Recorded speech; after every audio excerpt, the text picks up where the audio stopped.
শিক্ষার্থীরা, আশা করি তোমরা সবাই আল্লাহর রহমতে অনেক ভালো আছো।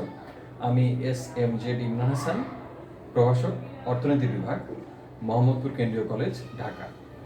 আজকে আমি অর্থনীতির প্রথম বর্ষের একটি কোর্স, মৌলিক পরিসংখ্যান, এই কোর্সের একটি অধ্যায় যেটি আমাদের বিগত ক্লাসে হয়েছিল, মেজার্স অফ সেন্ট্রাল টেন্ডেন্সি বা কেন্দ্রীয় প্রবণতার পরিমাপ, ওই অধ্যায়টির দ্বিতীয় লেকচার আজকে আমি শুরু করব। আমি লেকচারে যাওয়ার আগে আজকে আমরা আসলে কি করব সেটা আমি তোমাদের আগে বলে নিই। আজকে আমরা গত ক্লাসে আমরা দেখেছিলাম যে সেন্ট্রাল টেন্ডেন্সি বা কেন্দ্রীয় প্রবণতা বলতে কি বোঝায়, কেন্দ্রীয় প্রবণতার পরিমাপসমূহ কি এবং কেন্দ্রীয় প্রবণতার পরিমাপসমূহ আমরা কিভাবে নির্ণয় করতে পারি শ্রেণীকৃত উপাত্তের ক্ষেত্রে এবং অশ্রেণীকৃত উপাত্তের ক্ষেত্রে। এই ছিল আমাদের বিগত ক্লাসের আলোচনা। আজকে আমরা যেটা করব, আমরা এই ক্লাসের মূল থিওরিতে যাওয়ার আগে আমরা যেটা করব, শ্রেণীকৃত এবং অশ্রেণীকৃত উপাত্তের জন্য আমরা একটা শ্রেণীকৃত উপাত্ত, একটা অশ্রেণীকৃত উপাত্ত, আবার শ্রেণীকৃত উপাত্তের মধ্যে তোমার হচ্ছে, তোমরা হয়তো বা গণসংখ্যা নিবেশনের কথা তোমাদের মনে আছে, আমি শ্রেণীকৃত উপাত্তের ক্ষেত্রে দুইটা অঙ্ক করবো। একটা হচ্ছে বিরত গণসংখ্যা নিবেশন দিয়ে, একটা হচ্ছে অবিরত গণসংখ্যা নিবেশন দিয়ে। খুবই সহজ, তোমাদের হয়তো বা শব্দটা একটু নতুন মনে হচ্ছে, বাট এটা আমি ক্লাসে তোমাদের মিনিমাম 5 থেকে 6টা ক্লাস এই বিষয় নিয়ে হয়েছিল। তো আমি যখন অঙ্ক করানো শুরু করব, আমার বিশ্বাস তোমরা বিষয়গুলো সবকিছু তোমাদের মনে চলে আসবে, আমার বিশ্বাস। তো আমি শুরু করতেছি। আজকে আমরা কিছু দিয়ে শুরু করব। প্রথমে আমি একটা অশ্রেণীকৃত উপাত্ত থেকে গড়, গাণিতিক গড়, জ্যামিতিক গড়, তরঙ্গ গড়, মধ্যমা, প্রচুরক নির্ণয় করে তোমাদের দেখাবো। মনোযোগ দিয়ে দাও।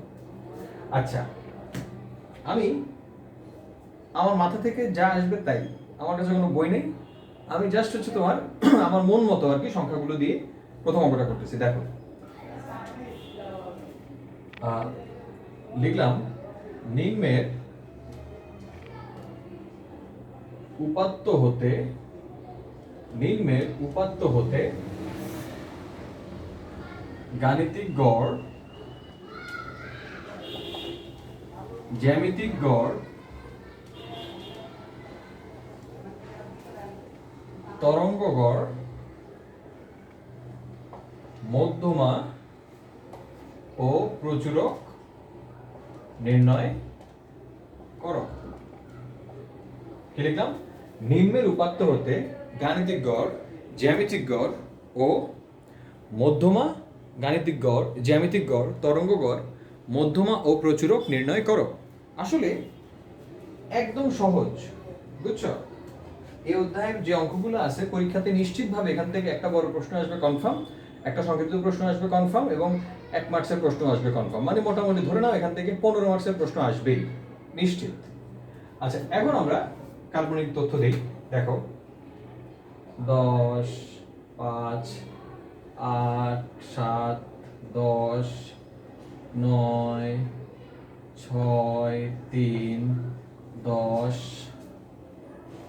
12, 14, 1, 2, 3, 4, 5, 6, 7, 8, 9, 10, 11।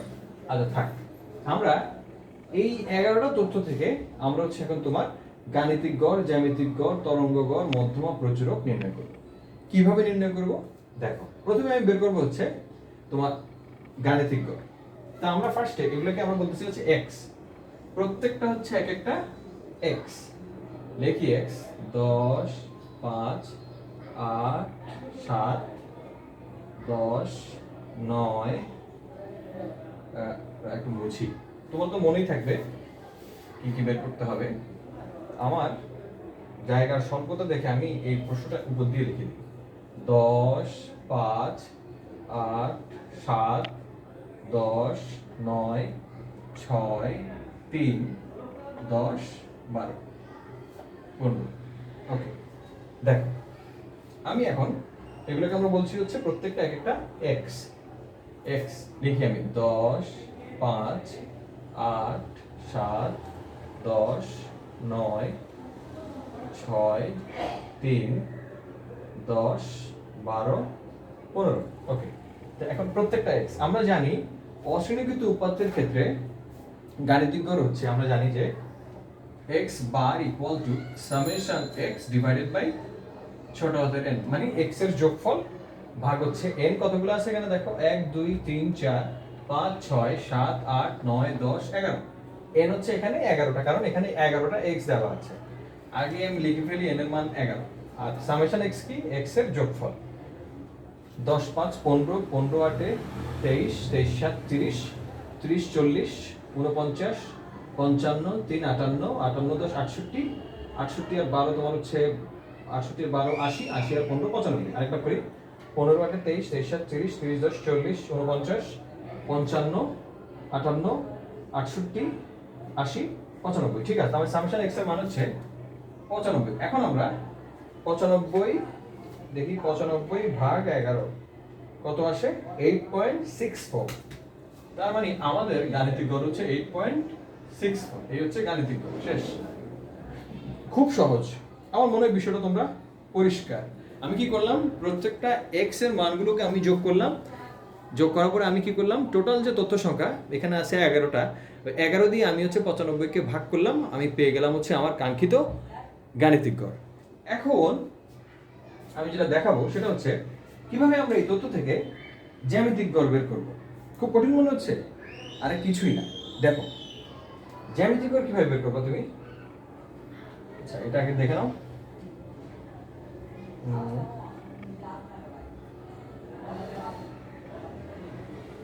দেখো, ফার্স্টে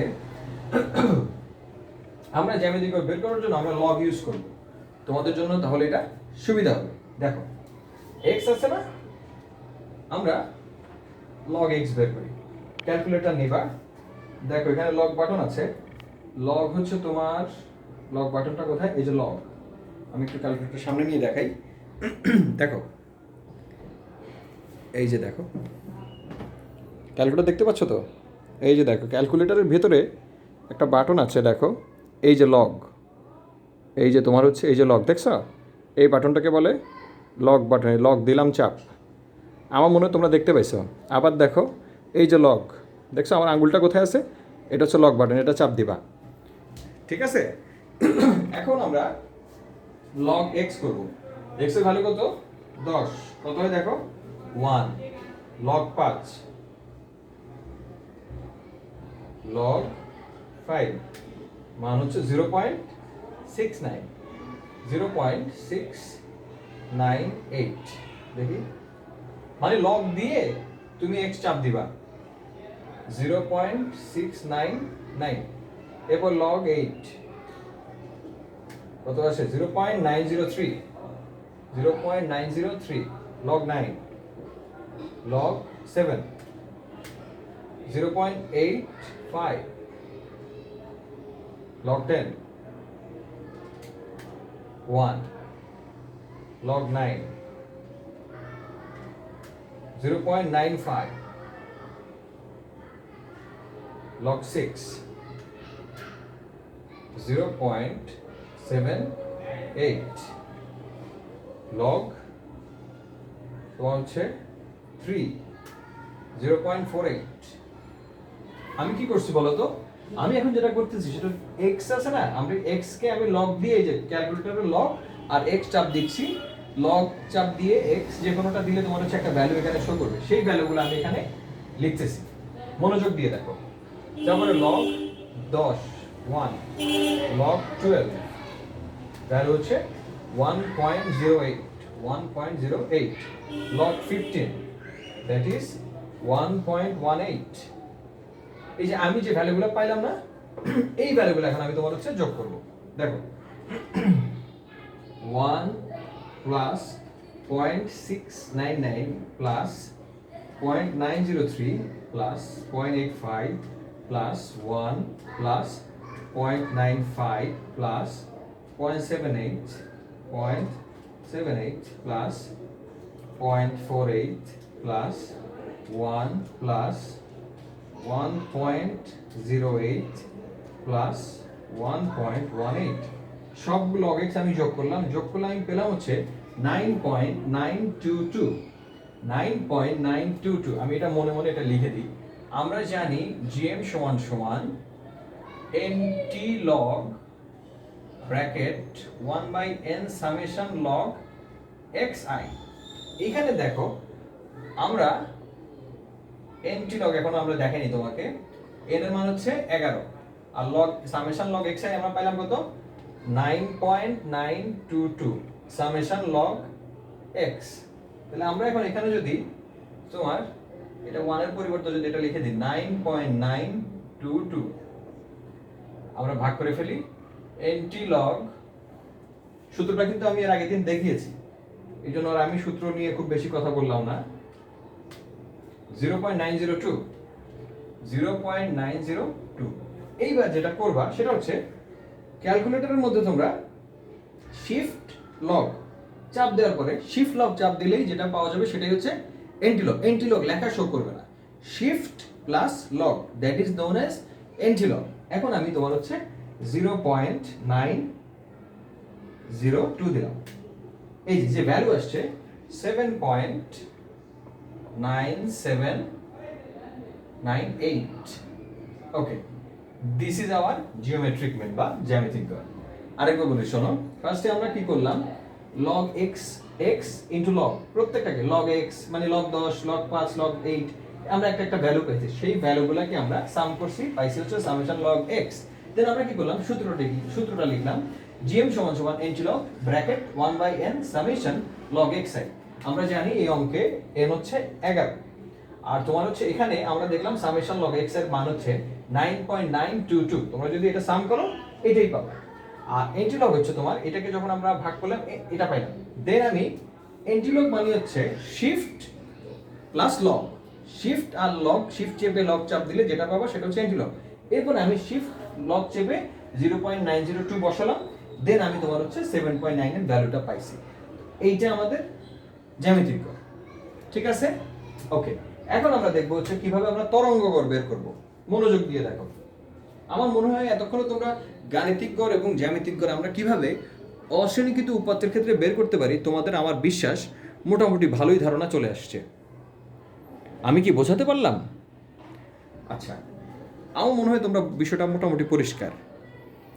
এখন আমরা যে বিষয়টি দেখব সেটি হচ্ছে কিভাবে আমরা তরঙ্গ গড় বের করতে পারি এই তথ্য থেকে। দেখো, আমি কি মুছবো? তোমরা একবার দেখে নাও, আমি মুছি। দেখো, এখন তরঙ্গ গড়কে আমরা জানি হচ্ছে hm, সূত্রটা হচ্ছে n summation 1/x that is known as তোমার হচ্ছে কি বলে তরঙ্গ গড়। এটাই হচ্ছে তরঙ্গ গড়ের সূত্র। এখন দেখো আমরা কিভাবে বের করি। তুমি n ও জানো, কিন্তু তুমি 1/x এর ভ্যালুটা তোমাকে শুধু বের করতে হবে। 1/x আমরা বের করি। দেখো, এটা হচ্ছে তরঙ্গ গড়ের সূত্র অশ্রেণীকৃত উপাত্তের ক্ষেত্রে, শ্রেণীকৃত উপাত্তের ক্ষেত্রে না, কিন্তু অশ্রেণীকৃত উপাত্তের ক্ষেত্রে n divided by summation 1/x is known as hm বা হারমোনিক মিন বা তরঙ্গ গড়। তো আমরা দেখি 1 ডিভাইডেড বাই 1 ইজ 1, দেন তোমার 1 divided by 5 0.2, then 1 divided by 8 equal to 0.125, then 7 0.143। কিছু না, আমি 1 আর 1 দিয়ে x কে শুধু ভাগ করতেছি আর কিছুই করতেছি না। 7/10.1, then 9.11, then তোমার হচ্ছে 6 0.17, then 3 0.33, then again 10 that is 1, then 1 divided by 12 that is 0.83, 0.083, then হচ্ছে 15 0.067, 0.067। সো মনোযোগ দিয়ে দেখো, এই হচ্ছে আমাদের তোমার হচ্ছে 1/x এর ভ্যালু। তা আমরা এখন কি, আমরা তো সবই দেওয়া আছে, আমার n কত এখানে 11 সামেশন, এটা শুধু আমরা যোগ করব। দেখো কি পাই 1 plus 0.2 plus 0.125 plus 0.143 0.143 0.143 0.143 plus 0.1 plus 0.11 plus 0.17 plus 0.33 plus 1 plus 0.083 plus 0.067. We get 3.328. আমরা সামেশন x এর ভ্যালু পেলাম 1/x পাইলাম হচ্ছে 3.328. সো এখানে আমরা লিখব 3.328. যা আসবে ট্রাই করি 11 ভাগ 3.328. We get 3.31. এটি হচ্ছে আমাদের তোমার হারমোনিক মিন বা তরঙ্গ গড়। এই ইটস সিম্পল, কিছুই না, n divided by summation 1/x। এই আমার মনে হয় বিষয়টা তোমরা মোটামুটি পরিষ্কার। কি করলাম আমি বলো, শুধু x কে আমি 1/x দিয়ে ভাগ করে যে ভ্যালুটা পেয়েছি সেটা লিখলাম, সাম করলাম, সাম করে পাইলাম 3.328। দেন আমি সূত্রে মান বসালাম n divided by summation 1/x, value বসালাম, we get the result. That's it. একদম সিম্পল। আমার বিশ্বাস এত সহজ জিনিস তোমাদের আসলে আমি জানি তোমরা সবাই বিষয়টা পরিষ্কার। এখন আমরা তোমার হচ্ছে সামনের দিকে যাব। এখন আমরা মধ্যমা এবং প্রচুর বের করাটা দেখব। একদম সহজ। আমার বিশ্বাস আমার শিক্ষার্থীরা খুবই মেধাবী এবং ওরা বাসায়ও পড়াশোনার চেষ্টা করতেছে এই দুর্যোগের মধ্যেও, আমি সেটা জানি। ওরা আমার সঙ্গে মেসেঞ্জারেও তো যোগাযোগ করতেছে, ভালো। ক্লাস সম্পর্কে যদি সমস্যা থাকে তোমাদের, তোমরা কিন্তু আমাকে মেসেঞ্জারে নক করবা, হ্যাঁ। যদিও আমার সঙ্গে তোমার জুমে মিটিং হবে, তারপরেও মেসেঞ্জারে তোমরা আমাকে নক করবা। আচ্ছা, এখন আমি তোমার হচ্ছে মধ্যমা বের করব।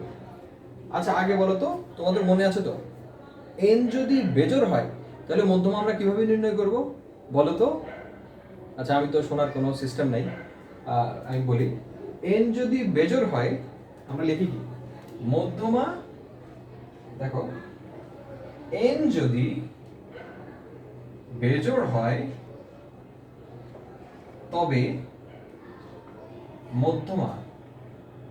মধ্যমা বা মিডিয়ান হবে সমান সমান, মনোযোগ দিয়ে দেখো, n+1 ডিভাইডেড বাই 2 তম পদ।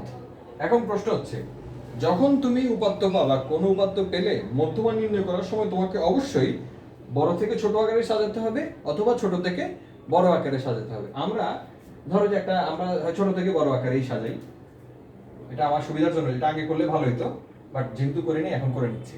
সবচেয়ে ছোট সংখ্যা কত? 3। 3 এর পরে 5, 6, 7, 8, তোমার হচ্ছে 9, 10, 1, 2, 3, 10, তারপর হচ্ছে তোমার 1, 2, 3, 1, 3, 5, 6, 7, 8, 9, 10, 10, 10, 12, 15, 1, 2, 3, 4, 5, 6, 7, 8, 9, 10, 11। ঠিক আছে, তাহলে আমাদের তোমার হচ্ছে এখানে আমরা 11টা মান লিখে ফেললাম সিরিয়ালি ছোট থেকে বড় আকারে।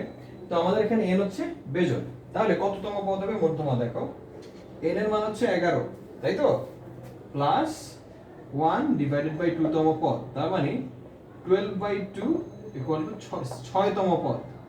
বলো তো এখানে 6 তম পদ কোনটা বলো? 1, 2, 3, 4, 5, 6। আমাদের মধ্যম হচ্ছে এখানে, সুতরাং 6 তম পদ হচ্ছে 9, সুতরাং মধ্যমা ইকুয়াল টু 9। শেষ। বুঝছো? মানে বেজোড় সংখ্যক যখন উপাত্ত থাকবে তখন মধ্যমাটা একদম তোমার হচ্ছে তথ্য সারি থেকেই বা তোমার তথ্য থেকেই পাওয়া যাবে, কিন্তু উপাত্তে যদি জোড় সংখ্যক মান থাকতো তখন কিন্তু তোমার হচ্ছে মধ্যমাটা আমরা উপাত্ত থেকে পেতাম না। তখন আমাদের যেটা করতে হচ্ছে, আমি একটু দেখাই। ধরো যে এখানে এনটা তোমার হচ্ছে জোড় না হয়ে বেজোড় হলো। ধরো আগে আমি এটা দেখাই তোমাদের, এটা তোমরা দেখে নাও একবার, আমার মনে তোমরা বিষয়টা দেখছো। এখন আমি ধরো এখানে আরেকটা সংখ্যা, এটা তোমাদের বাইরে আর কি যদি আসতো, ধরো এখানে 17 নামে আরেকটা সংখ্যা আছে, ধরো মানে n হচ্ছে জোড়, তাইলে আমরা লিখতাম হচ্ছে এই সূত্রটা একটু চেঞ্জ হতো, কি লিখতাম বলো তো তোমরা কেউ এখন কি লিখতাম? মধ্যমা যদি জোড় হতো তাহলে কি হতো?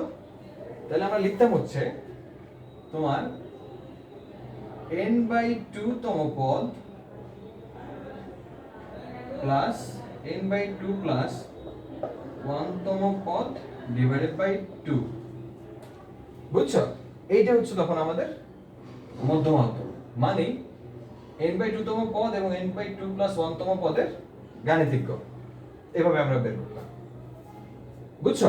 যদি জোড় হতো। আচ্ছা, এখন আমাদের মোটামুটি অঙ্ক আমরা একদম শেষ পর্যায়ে চলে আসছি। এই হচ্ছে তোমার আমাদের অশ্রেণীকৃত উপাত্তের ক্ষেত্রে মধ্যমা। এখন আমরা যেটা বের করব সেটা হচ্ছে প্রচুরক। একদম সহজ।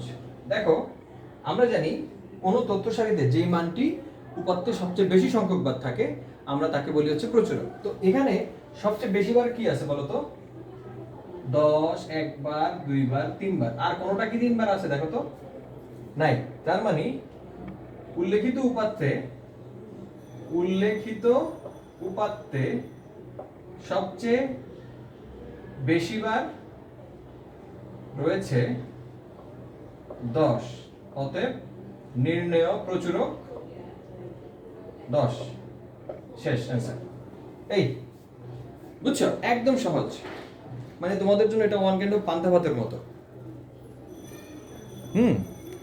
যদিও আমার হাতের লেখা একটু বিশ্রী, এটা তোমাদেরকে তো বললামই, এটা আমার আসলে কিছু করার নাই, এটা আমার তোমাদেরকে মেনে নিতেই হবে। তবে আমার মনে হয় তোমরা বিষয়টা এখন মোটামুটি পরিষ্কার। কি বলো তোমরা? তোমাদের তো আসলে দেখা সাক্ষাৎ না হলে আসলে আমারও মন ভালো লাগে না তোমাদেরকে না দেখলে, বুঝছো? একদম মানে অন্তঃস্থল থেকে বলতেছি, ক্লাসরুমে ক্লাস নেওয়ার যে আনন্দ সেটা আসলে তোমাদেরকে না দেখে আমি নিলে আমি ব্যক্তিগতভাবে আর কি আসলে একটু স্বাচ্ছন্দ্যবোধের আমার অভাব লাগে আর কি ব্যক্তিগতভাবে। আমি জানি না আমাকে ছাড়া তোমাদের ক্লাস করতে কেমন লাগে, বাট তোমাদেরকে ছাড়া আমার ক্লাস করাইতে খুব একটা ভালো লাগতেছে না। বাট কি করব, যেহেতু দুর্যোগের সময় এবং এইভাবেই আমাদেরকে এখন কানেক্টেড থাকতে হবে, বিকল্প আর কোনো ওয়ে আমাদের কাছে নাই। ওকে, এখন আমরা যেটা দেখবো সেটা হচ্ছে আমরা এখন শ্রেণীকৃত উপাত্তের ক্ষেত্রে আমরা কিভাবে এই জিনিসগুলো নির্ণয় করব আমরা সেটা এখন দেখব। আর বেশিক্ষণ না, আর 20 মিনিটের মতো, হয়তো 20 মিনিট না 10 মিনিট লাগবে, মনোযোগ দিয়ে ধৈর্য নিয়ে দেখ। ওকে, আমি মুসলাম। দেখা, আমি আবার বলছি আমার হাতের লেখাটা একটু খারাপ, তোমরা এইটাতে আর কি কিছু মনে করবে না। আমি বারবার যেহেতু বলতেছি আমার মুখের কথা শুনে তোমরা ক্যাচ করতে পারবে ইনশাআল্লাহ। ওকে, এখন আমি তোমাদের হচ্ছে একটা দেখাই, দেখো মনোযোগ দিয়ে দেখো। একই জিনিস শ্রেণীগত উপাত্তের ক্ষেত্রে আমি প্রশ্নটা লিখি, দেখো ছোট করে লিখি, বেশি বড় অঙ্ক করবো না তাহলে অনেক সময় লাগবে। জাস্ট আমি অঙ্ক লিখি দিলাম, এখানে দিলাম হচ্ছে বয়স, এখানে দিলাম হচ্ছে লোক সংখ্যা। ধরো আমি দিলাম 10 থেকে 20, 20 থেকে 30, 30 থেকে 40, 40 থেকে 50, 50 থেকে 60। আর দিব না, পাঁচটাই থাকবে। এখানে দিলাম হচ্ছে আমি তোমার 10, 20, 30, 15, 5। এটা হচ্ছে আমাদের তথ্য দেওয়া আছে নিম্নলিখিত তথ্য থেকে গাণিতিক গড়, জ্যামিতিক গড়, তরঙ্গ গড়, মধ্যমা ও প্রচুরক নির্ণয় করো। এই হচ্ছে প্রশ্ন। এখন আমরা ওই আগের অঙ্কে যেভাবে যে জিনিসগুলো বের করছি সেটা অশ্রেণীকৃত উপাত্তের জন্য বের করছিলাম, এখন এটাকে আমরা বলছি হচ্ছে শ্রেণীকৃত উপাত্তের জন্য বের করতে হবে। যেহেতু দেখো প্রত্যেকটাতে একটা শ্রেণীর আন্ডারে একটা করে গণসংখ্যা দেওয়া আছে, এই জন্য এটাকে আমরা বলবো শ্রেণীকৃত উপাত্ত। এখন আমরা বের করি, দেখো আমি যেভাবে করব তোমরা ঠিক সেভাবেই করবা। বইয়ে অনেক ধরনের মেথড আছে, অনেক প্রক্রিয়ায় অঙ্কগুলো করা যায়, বাট সবচেয়ে ইজিয়েস্ট যে ওয়েটা সেটাতে আমি করব, এবং তোমাদের পরীক্ষাতে কোন ওয়েতে করবে সেটা বলা থাকবে না। আমি এখন পর্যন্ত দেখি নেই, ওয়ে উল্লেখ করে দিচ্ছি, তোমাদেরকে বলবে বের করো। তো আমি যেটা করাবো এটা হচ্ছে সবচেয়ে সহজ পদ্ধতি, এবং আমার মনে হয় এটা তোমাদের কাছে সবচেয়ে সহজ পদ্ধতিই মনে হবে ইনশাআল্লাহ। দেখো এখন আমি শুরু করি। প্রথমে আমি যেটা করবো গাণিতিক গড় বের করবো। প্রথমে আমি ক্লাসগুলো লিখি, সি 10 থেকে 20, 20 থেকে 30, 30 থেকে 40, 40 থেকে 50, 50 থেকে 60 ক্লাস লিখলাম। এবার হচ্ছে আমি ফ্রিকোয়েন্সি বা লোক সংখ্যাগুলো লিখবো, 10, 20, 30, 15, 5। এই হচ্ছে তোমার প্রশ্ন দেওয়া আছে। এখন গাণিতিক গড় বের করার জন্য আমার কি লাগবে, মনোযোগ দিয়ে দেখো। গাণিতিক গড় বের করার জন্য আমার একটা x লাগবে। x কি আমরা বলবো শ্রেণীর মধ্যবিন্দু। x কি শ্রেণীর মধ্যবিন্দু। x মানে হচ্ছে এই দুইটা ক্লাসের যে আপার লিমিট লোয়ার লিমিট দেওয়া আছে এটাকে যোগ করে আমরা 2 দিয়ে ভাগ করব। মানে 10 যোগ 20 ভাগ 2, 20 যোগ 30 ভাগ 2, 30 যোগ 40 ভাগ 2, 40 যোগ 50 ভাগ 2, 50 যোগ 60 ভাগ 2। সহজ হচ্ছে 10 আর 20 এর মাঝখানে আছে কত? 15। মানে 10 যোগ 20 ভাগ 2। তারপর এটা 25, 35, 45, 55। দেখাও লাগবে না, জাস্ট হচ্ছে তোমরা বুঝিয়ে দিলাম যে 10 যোগ 20 ভাগ 2, 20 যোগ 30 ভাগ 2। তোমরা বুঝতে পারবা নিজেরা এমনিতে। আচ্ছা, এরপর হচ্ছে f এবং x আমার গুণ করতে হবে। fx মানে fx 10 15 150 মানে গণসংখ্যা এবং মধ্যবিন্দু আমাকে গুণ করতে হবে। 20 25 এ 500, 30 35 এ 500 0 3 35 এ 1050, 15 45 এ তোমার হচ্ছে 15 45 একটু করে দেখি, 15 গুণন 45 কত হয়? 675। 5 গুণন 55 275। আমাদের আর দরকার নেই গাণিতিক গড় বের করার জন্য। আমাদের এতটুকু তথ্য দেওয়া থাকলে এই দুইটা জিনিস আমরা বের করলে আমরা গাণিতিক গড় বের করতে পারবো। দেখো আমরা শুধু এই ঘরটা যোগ করব। সামেশন fx সমান সমান 150 যোগ 500 যোগ 1050 যোগ 675 যোগ 200 যোগ 275 কত হলো? 2650। তাহলে একবার চেক করে দেখি, 600 1000 1600 2100 2300 2400 হয়। ওকে ফাইন, আমাদের হয়েছে। আমরা জানি গাণিতিক গড় x বার সমান সমান summation fx divided by n for classified data বা শ্রেণীকৃত উপাত্তের ক্ষেত্রে। n এর মান আমরা জানি না, n হচ্ছে সামেশন অফ f। লিখে দিই, summation of f is known as n। 10 20 30 30 30 60 60 15 75 5 80। তার মানে n এর ভ্যালু হচ্ছে এখানে 80 আর সামেশন fx এর মান হচ্ছে 2650। কাটাকাটি করো কত আসে দেখি। 2650 ভাগ হচ্ছে তোমার 8 কত আসছে? 331 দশমিক কত আসছে এটা? বুঝলাম না। 265 ভাগ হচ্ছে 8 33.125। এখন আমার অঙ্কটা হয়েছে কিনা এটা বুঝবো কিভাবে? দেখো প্রথম কথা হচ্ছে এই ভ্যালুটা এই 10 থেকে 60 এর মধ্যে থাকতে হবে। তার মানে দেখো আমার ভ্যালুটা 10 থেকে 60 এর মধ্যে আছে, এক। দ্বিতীয়ত হচ্ছে এটা তোমরা অঙ্কটা হয়েছে কিনা সেটা কিভাবে বুঝবা? দ্বিতীয়ত দেখো সবচেয়ে বেশি ফ্রিকোয়েন্সি কোন জায়গাতে আছে, মানে কোন জায়গায় মানুষ বেশি আছে, সেন্ট্রালাইজড হয়েছে কোন জায়গায় বেশি, এখানে না। দেখো সুতরাং 30 থেকে 40 এর মধ্যে দেখো 33 আছে না। তার মানে আমাদের অঙ্ক মোটামুটি ঠিক, এটা আমি মোটামুটি নিশ্চিত। এই হচ্ছে একটা টেকনিক যেখানে যার মাধ্যমে আমি বুঝতে পারবো যে আমার অঙ্কটা হয়েছে না হয়নি। ওকে, আমার মনে হয় না তোমাদের সমস্যা হবে গাণিতিক গড় নির্ণয় শ্রেণীকৃত উৎপাদকের ক্ষেত্রে। একবার দেখে নাও, একদম সিম্পল, একদম সিম্পল। তোমরা কি পরিষ্কার? আমার মনে হয় তোমরা বিষয়টা সম্পূর্ণ বুঝতে পেরেছ।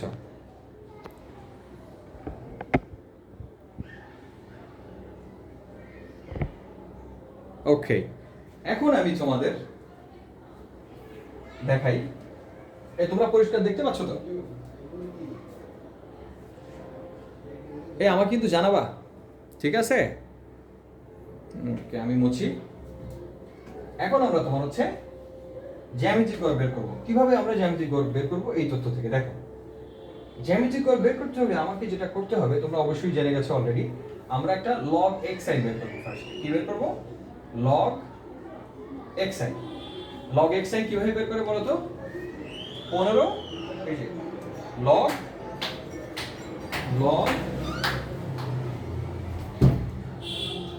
log দিয়ে এই দেখো তোমাদেরকে তো log আমি দেখাইছি যে তোমার এই যে log button log 15 equal to 1.176 so 18 log 25 log 25 equal to 1.397 1.398 then log 35 is equal to 1.544 1.544 log 45 that is 1.653 1.653 then log log 55, that is 1.740. 1.740. I think you make understand. আমি কি করছি এর আগেও তোমরা দেখছো আমি জাস্ট x কে log দিয়ে আমি তোমার হচ্ছে প্রত্যেকটাকে log x করে দিছি মানে log 15 log 25 log 35 log 45 log 55 আসলে কত হয় দেখলাম। লেখার পরে আমাকে যেটা করতে হবে যেহেতু এটা ফ্রিকোয়েন্সি বা তোমার ক্লাসিফাইড ডাটা আমাকে fi log xi বের করতে হবে। তাহলে কিছুই না এটা দিয়ে এটাকে গুণ করব করি আমরা 10 গুণন 1.18 that is 11.8 then 20 into 1.398 20 into 1.398 that is 27.96 একদম simple then 30 into 1.544 that is 46.32 then 15 into 1.653 24.795 then 5 গুণন 1.740 8.7 এই হচ্ছে আমাদের fi log xi। আমরা এখন এটাকে যোগ করব সামেশন fi log xi কত আসে দেখো 11.8 plus 27.96 plus 46.32 plus 24.795 plus 8.7 so we get 119.575 119.575 একবার মুখে করি 24 27 51 51 46 97 97 আর 11 108 108 আর 8 হচ্ছে 116 ওকে ফাইন আমাদের অঙ্ক মোটামুটি ঠিক আছে কনফার্ম। এখন আমরা জানি সূত্র তোমরা জানো অলরেডি যে gm সমান nt log bracket 1/n summation fi log xi just ভ্যালুটা বসাবো। ফার্স্টে আমরা যেটা করব nt লগটাকে আমরা টাচ করব না nt log n এর মান তোমরা জানো n এর মান হচ্ছে তোমার এখানে 80 সামেশন fi log xi পাইছো 119.575 দেন ভাগ করো 119.575 ডিভাইডেড বাই 80 we get 1.494 তার মানে nt log 1.495 দিয়ে দিই। এখন তোমরা হচ্ছে শিফট আর লগ বাটন চাপ দিবা দেন ভ্যালুটা লিখবা 1.495 we get 31.26 আমাদের অঙ্কটা হইছে এটা বুঝবো কিভাবে বলো 31.26 দেখো মজার বিষয় হচ্ছে এই অঙ্কটা আমার হইছে আমি মোটামুটি নিশ্চিত কেন দেখো যেটা বললাম যে এটা কিন্তু সেন্ট্রাল ভ্যালু দেখাবে আমার ম্যাক্সিমাম মানুষ কিন্তু দেখো এখানে অবস্থান করতেছে এইজন্য আমার জ্যামিতিক দেখো 30 থেকে 40 এর মধ্যে আছে না 31 এইজন্য আমার অঙ্কটা হইছে বলে আমার মনে হয় নাও হইতে পারে তবে অসম্ভাবনা অনেক বেশি। আমি কি বোঝাতে পারলাম তোমাকে? আমার মনে হয় বিষয়টা তোমরা মোটামুটি হইলেও পরিষ্কার কি বলো দেখা যাচ্ছে তো বোর্ডটা ক্লিয়ারলি আমার মোটামুটি পরিষ্কার মনে হচ্ছে বোর্ডটা তোমাদের কেমন মনে হচ্ছে আমি ঠিক জানি না।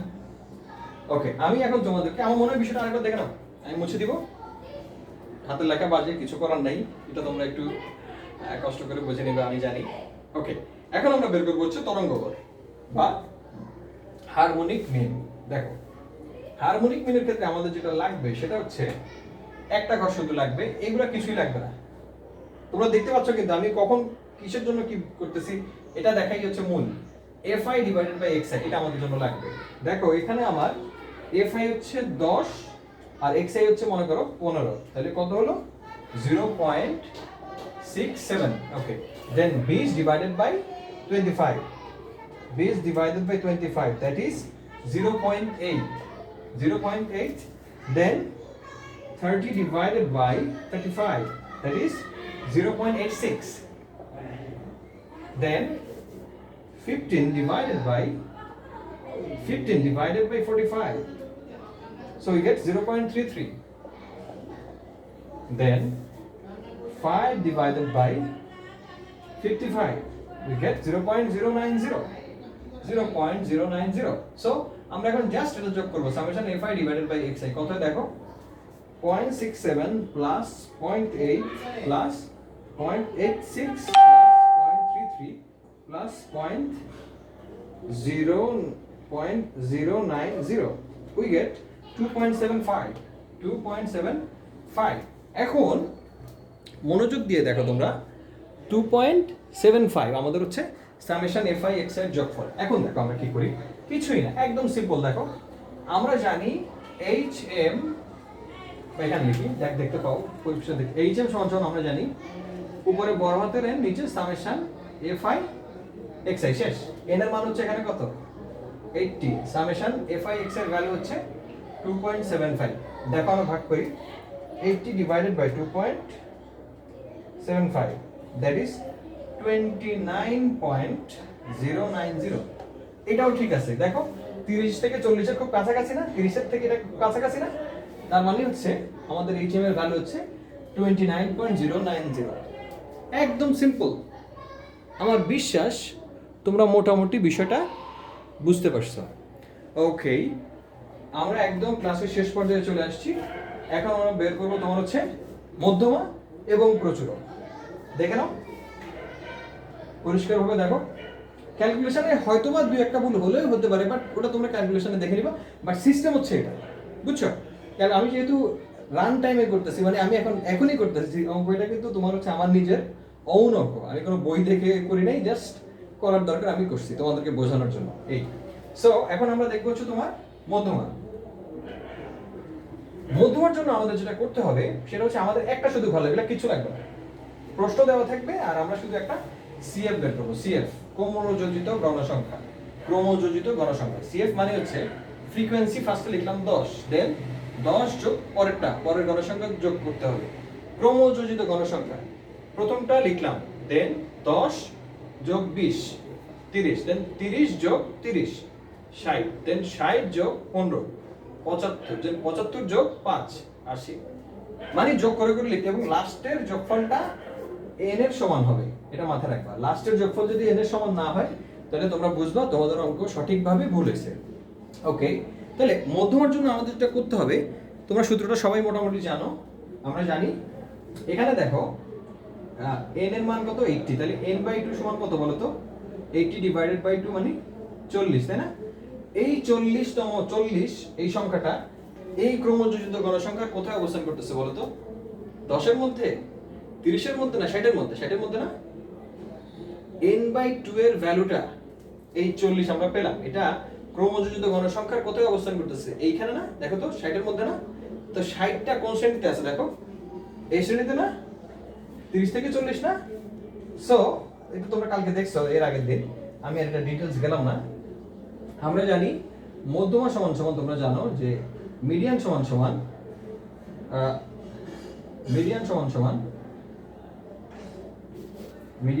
হচ্ছে L1 plus n/2 minus PCF divided by FM into C। প্রথমে আমাদের বের করতে হবে মধ্যমা শ্রেণীর নিম্ন সীমা। যেহেতু 40 এই শ্রেণীতে অবস্থান করতেছে, তার মানে মধ্যমা শ্রেণীর নিম্ন সীমা হচ্ছে 30 যোগ n/2 এর ভ্যালু কত বলো তো? আমরা দেখলাম 40 মাইনাস PCF হচ্ছে মধ্যমা শ্রেণীর আগের শ্রেণীর ক্রমযোজিত গণসংখ্যা। এটা হচ্ছে মধ্যমা শ্রেণীর ক্রমযোজিত গণসংখ্যা, তার আগের শ্রেণীর ক্রমযোজিত গণসংখ্যা হচ্ছে 30, এটা হচ্ছে PCF। সো 30 আর FM হচ্ছে frequency of the median class, মধ্যমা শ্রেণীর গণসংখ্যা এই 30 লিখলাম 30 ইনটু C মানে শ্রেণী ব্যবধান 10, 20 থেকে 30, 10 থেকে 20 সবগুলোর ব্যবধান হচ্ছে 10। সো 30 যোগ 10 গুণন 10 100 ভাগ হচ্ছে 30। সো 30 যোগ তোমার 3.33 মানে 30 দিয়ে তুমি যদি ভাগ করো 3.33 নিয়ে আসবে। সো 33.33 আমাদের মিডিয়ান। এটা আমার হইছে উত্তরটা। কেমনে বুঝলাম? 30 থেকে 40 এর মধ্যে তোমার আমার মিডিয়ানটা আছে। সুতরাং আমার অঙ্ক মোটামুটি ঠিক, এটা আমি মোটামুটি নিশ্চিত। ওকে, এখন আমি একবার দেখে নাও, কিছুই করে নেই, আমি জাস্ট প্রশ্ন দেওয়া আছে, আমি শুধু সিএফটা বের করছি। সিএফ বের করার পরে আমি তোমার হচ্ছে n/2 করে দেখলাম যে n/2 এর ভ্যালু 40, এই 40 এই 60 এর মধ্যে অবস্থান করতেছে। 60টা কোন শ্রেণীতে আছে?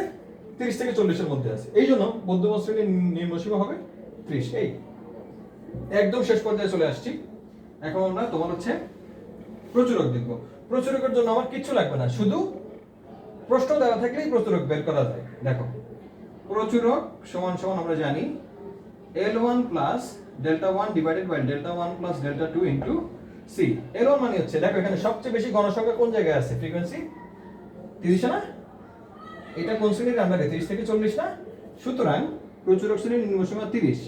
ডেল্টা 1 হচ্ছে প্রচুরক শ্রেণী এবং তার আগের শ্রেণীর ব্যবধান। প্রচুরক শ্রেণী এবং তার আগের শ্রেণীর গণসংখ্যার ব্যবধান। 30 থেকে 20 বাদ দিলে কত হয়? 10। আর ডেল্টা 2 হচ্ছে প্রচুরক শ্রেণী এবং তার পরের শ্রেণীর ব্যবধান। 30 থেকে 15 বাদ দাও, কত? 15 ইনটু সি হচ্ছে 10। সো 30 যোগ 100 ভাগ 25, 30 যোগ 4 সমান হচ্ছে 34। এই 34 আমাদের হচ্ছে প্রচুরক। আমাদের অঙ্কটা হয়েছে কারণ এটা 30 থেকে 40 এর মধ্যে অবস্থান করতেছে। সো আমার মনে হয় আমি যেটা বোঝাইতে চাইছি সেটা হচ্ছে তোমরা উত্তর দেখে বুঝতে পারবা পরীক্ষার মধ্যে যে তোমাদের অঙ্কটা হয়েছে কি হয়নি। এটা ডিপেন্ড করতেছে তোমার ওই ভ্যালুটা কোন জায়গাতে অবস্থান করতেছে। ওইটা যদি ওই শ্রেণীর যেমন 30 থেকে 40-এর বাইরে যদি তোমার কোনো ভ্যালু অবস্থান করতো খুব বেশি দূরে, তখন আমি বুঝতে পারতাম আমার ক্যালকুলেশনে কোনো না কোনো জায়গায় ভুল হয়েছে। সো আজকে আর এত আর দিব না, যতটুকু হয়েছে এনাফ। আমরা নেক্সট দিন একটু থিওরিতে যাব। তো আপাতত এই অধ্যায়ে তোমাদেরকে যতটুকু দেখানো হয়েছে, অঙ্ক আসলে এতটুকুই তোমাদের জন্য যথেষ্ট, বুঝছো? এবং তোমাদের পরীক্ষাতে এত কিছু আসবে না। তোমাদের বলবে একটা দুইটা বের করো, মধ্যমা বের করো, প্রচুরক বের করো বা গাণিতিক গড় বের করো, মানে এত কিছু তোমাদের একটা অঙ্কে বের করতে বলবে না। তো যতটুকু দেখানো হয়েছে মনোযোগ দিয়ে বাসায় দেখবা, আর সেফ থাকবা, সুস্থ থাকবা, ভালো থাকবা। আর আবারও বলতেছি, তোমরা একজন মানুষ মানে তোমার পরিবারের কাছে একটা পৃথিবী, আর পুরো বাংলাদেশের জন্য তুমি হচ্ছে একটা সংখ্যা। তা আমি আশা করব তোমরা তোমাদের পরিবারের জন্য হলেও ঘর থেকে বের হবা না। স্টে সেফ, স্টে সিকিউর, এবং হচ্ছে সবসময় বাসায় অবস্থান করো, পড়াশোনা করো, ভালো থাকো, সুস্থ থাকো। আল্লাহ হাফিজ।